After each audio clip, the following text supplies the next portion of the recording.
Morning class Shri Deepchand Chaudhary महाविद्यालय से मैं आज आपके सामने बीए थर्ड सेमेस्टर में आज मैं आपको बताने वाली हूँ निर्णय निर्माण डिसीजन मेकिंग प्रोसेस, जिसमें हमने आपको कल कन्फर्मिटी, कॉम्प्लियंस और ओबीडियंस के बीच में डिफरेंसेस बताए थे।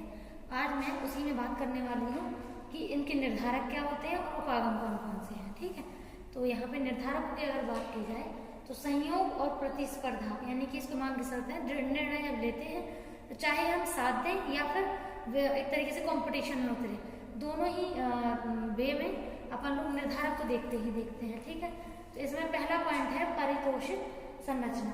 ठीक है, तो जैसे कि मान के चलिए हम बात करते हैं आपसे अभी कि जो निर्णय निर्माण है उसमें पारितोषिक जो संरचना है उसका सीधा सा तात्पर्य जो है वो है, देखिए, तो जो एक तरीके से इसको रिवॉर्ड स्ट्रक्चर बोलते हैं पारितोषिक को। तो रिवॉर्ड मीन्स क्या होता है? रिवॉर्ड मतलब इनाम। ठीक है, तो जब हम किसी चीज का पुरस्कार तय करें या पुरस्कार दें तो उसमें सहयोग और एक तरीके से प्रतिस्पर्धा दोनों ही चीजें बढ़ जाती हैं। अगर सहयोग के लिए हम रिवॉर्ड दे रहे हैं, पुरस्कार दे रहे हैं, तो पर्सन एक तरीके से सहयोग में ज्यादा आगे रहता है।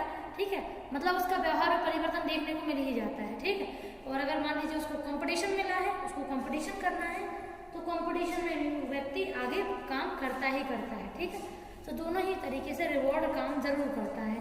ठीक है, नेक्स्ट है अंतर्वैयक्तिक संप्रेषण। तो अंतर्वैयक्तिक संप्रेषण मतलब होता है दो लोग जब आपस में अपने विचारों का आदान प्रदान करते हैं, उसे संप्रेषण कहते हैं। और अंतर्वैयक्तिक का मतलब अंतर मतलब बीच में और वैयक्तिक मतलब दो।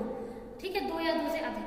तो दो या दो से अधिक व्यक्ति के बीच में जब विचारों का आदान प्रदान होता है तो उससे वो एक दूसरे के व्यवहार को परिवर्तन करते ही करते हैं। ठीक है, आपने भी देखा होगा अपने आसपास कई लोग ऐसे होते हैं जो एक तरीके से आप जैसे मान लीजिए घर में भी है, आपने कोई चीज पहले से सोच ली, अब आपको कोई बार बार पंच कर रहा है आपके डिसीजन को बदलने के लिए, तो अगर छोटा मोटा डिसीजन है जिसको बदलने से ज्यादा फर्क नहीं पड़ेगा तो भी बदल लेते हैं, और अगर कुछ बड़ा डिसीजन है जिसको बदलने से फर्क बहुत ज्यादा पड़ेगा तो हो सकता है कि पर्सन मतलब इन्फ्लुएंस ना हो सामने वाले की बातों से।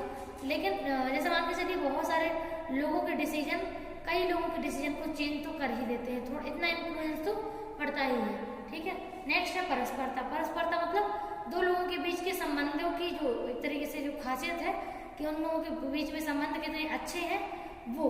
ठीक है, तो संबंध अगर अच्छे होते हैं तो भी तो जल्दी उतनी ही जल्दी पर्सन का जो एक तरीके से जो निर्धारक है निर्णय निर्माण के उस पर प्रभाव देखने को मिलता है। और अगर मान लीजिए संबंध उतने घनिष्ठ नहीं है तो हो सकता है कि निर्णय जो है वो जल्दी प्रभावित सामने वाला ना करता है। ठीक है, ये है। इसके बाद है हमारे निर्णय निर्माण के उपागम। तो चार उपागम की यहाँ पे हम बात करेंगे।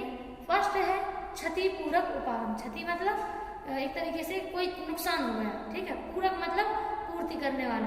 तो जब किसी भी एक मतलब मान के चलिए कोई पर्सन ऐसा है जिसकी लाइफ में बहुत सारी ऐसी चीजें हैं, जैसे मान लीजिए अगर बॉडी से वीक है या किसी भी तरीके से कोई प्रॉब्लम हो रही है, उसको कमी है उसमें, तो वो कंपनसेट बहुत ज्यादा करता है, बहुत ज्यादा मात्रा में कंपनसेशन करने की कोशिश करता है, लेकिन उससे ज्यादा फायदा तो देखो देखने को मिलता नहीं है, क्योंकि आप ओवर कंपनसेट करेंगे या कंपनसेट कर भी रहे हैं, जैसे कहते नहीं हर चीज की कीमत चुकानी पड़ती है, तो वही चीज है कि जब किसी दूसरे का निर्णय आप प्रभावित करना चाहें तो हो सकता है कि आपको कंपनसेट भी करना पड़े उसके लिए। ठीक है, तो उसके लिए आपको क्षतिपूरक यानी कि अपना कुछ एक्स्ट्रा जैसे कैश हुआ या कोई भी चीज देनी पड़ ही जाती है। नेक्स्ट है अक्षतिपूरक, यानी कि बिल्कुल भी कंपनसेट नहीं करना। ठीक है, अगर कोई भी ऐसी चीजें हैं जिसमें आप निर्णय चेंज करवाना चाहते हैं लेकिन आप नहीं चाहते कि आपको कोई भी उसके लिए पे करना पड़े, कोई भी चीज देनी पड़े, तो आप फिर उसके लिए पे नहीं करेंगे। लेकिन ऐसे मामलों में काम बहुत कम ही मतलब अच्छे काम हो जाए ऐसा बहुत ही कम देखने को मिलता है।